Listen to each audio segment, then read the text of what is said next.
لە ساڵی 2019 تورکیا درێژەی باهێرشەکانی بۆ سەر ڕۆژاوای کوردستان و باکووری سووریادا بە مەژبوو با گرنگترین ڕووداوی ساڵی ڕابردووی سووریا لە درێژەی پانۆڕامای ڕووداوە گرنگەکانی ساڵی 2019 لەم راپۆرتەدا بەشی یەکەمی گرنگترین ڕووداوەکانی سووریا دەخێنە ڕوو. هەر لە سەرەتای ساڵی 2019 پرسی دروستکردنی ناوچەی ئارامبوو با باسی سەرەکی لە سووریا. ئەو پرسەش تورکیا و ئەمریکا هەرەکەیان بۆ شەوی کە دەیویست دەیبروژاند. لە سیانزەی کانونی دووەم دۆناڵد ترامپی سەرۆکی ویلایەتە یەکگرتووەکانی ئەمریکا لە تویتێکدا ڕایگەیاند لە باکووری ڕۆژهەڵاتی سووریا ناوچەیەکی ئارام دروست دەکەن. دواتریش ئەردۆغانی سەرۆکۆماری تورکیا ئاشکرای کرد دروستکردنی ناوچەیەکی ئارام داواکاریەکی لە مێژووی تورکیایە. ئەمەش ناڕزایەتی و کاردانەوەی بەرفراوانی هێزەکانی سووریای دیموکراتی لێکەوتەوە.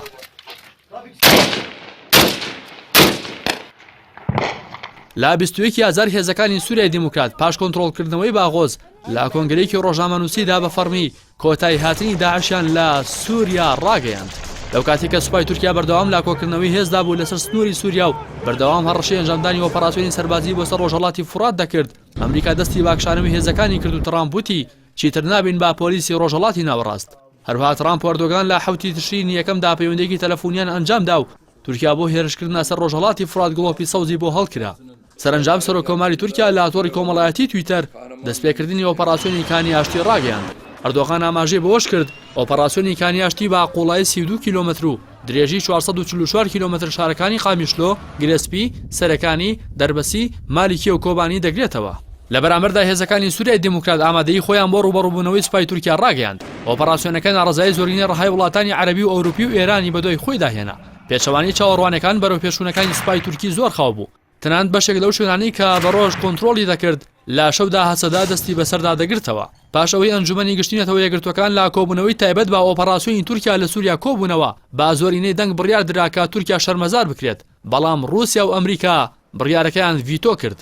لە سەرەتای داگیرکاریەکەی تورکیادا دۆناڵد ترامپ لە تویتەرەوە لێدوانی سەیر و جۆراوجۆری لەسەر کورد دەدا. کورد لە جەنگی جیهانی دووەم و لە شەڕی نۆرماندیدا هاوکاری ئەمریکای نەکردووە. کورد لە شەڕی داعشدا هاوکاری کردوین، ئێمەش پارە و چەکمان پێداون.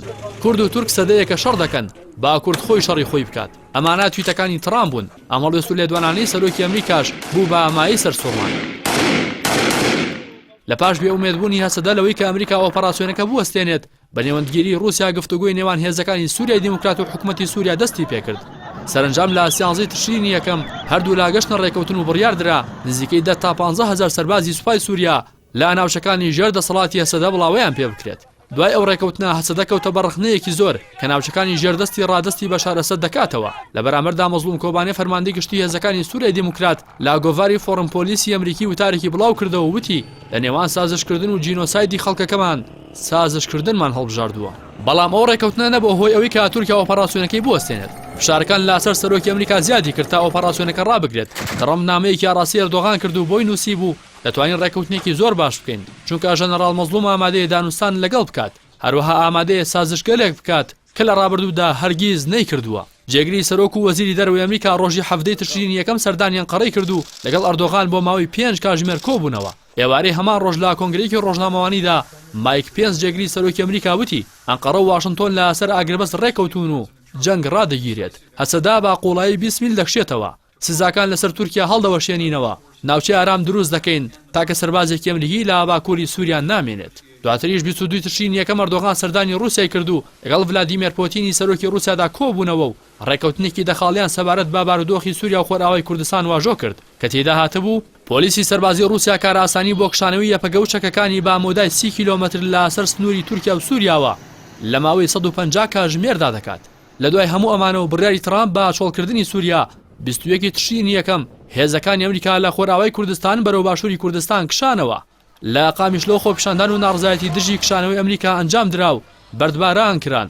هەروها لەسەر ڕێگای قەزای خەباتیش چەند گەنجێکی باشووری کوردستان وەک ناڕزایەک لەسەر پشتکردنە هێزەکانی هەسەدا بەربارانی کاروانە سەربازەکەی سوپای ئەمریکایان کرد. ڕاستی حەمامین کەناڵی ئاسمانی پەیام.